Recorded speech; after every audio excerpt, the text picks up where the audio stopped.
Doctor Mukesh ચંદે, પ્રમુખ ભુજ લોહાણા મહાજન.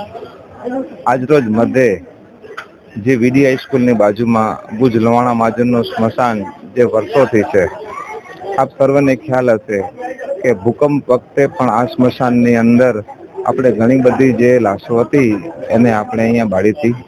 તો એ સ્મશાનનો આજે નવીનીકરણનું પ્રોગ્રામ હતું. આજે સવારે દાતા પરિવાર સુરેશભાઈ ઠક્કર અને એમના પરિવાર તરફથી આજે આનું નવીનીકરણમાં મોટું યોગદાન મળેલ છે.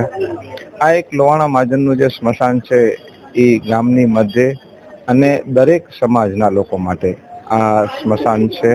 તો આજે એમનું નવીનીકરણ થઈ શકે, બધા લોકો મોટી સંખ્યામાં અહીંયા આવે. ઘણી વખત મોટા કુટુંબનું જે ડેથ થતું હોય છે તો એ બરાબર અહીંયા બેસી શકે એમની સગવડ માટે ઠંડા પાણીની સગવડ હોય તો એ માટે કે અહીંયા એ લોકોને જેને સ્નાન કરવું હોય એ બધી સગવડ માટે આજે નવીનીકરણનું પ્રોગ્રામ હતું અને આજે એ ખુલ્લું મૂકવામાં આવ્યું છે. સાથે સાથે ભુજ લોહાણા મહાજન આજે જે મોક્ષ રથ છે એ નવું મોક્ષ રથ પણ આજે કતીરા પરિવાર તરફથી અમને સમાજને મળ્યું છે. તો એમનું બી આજે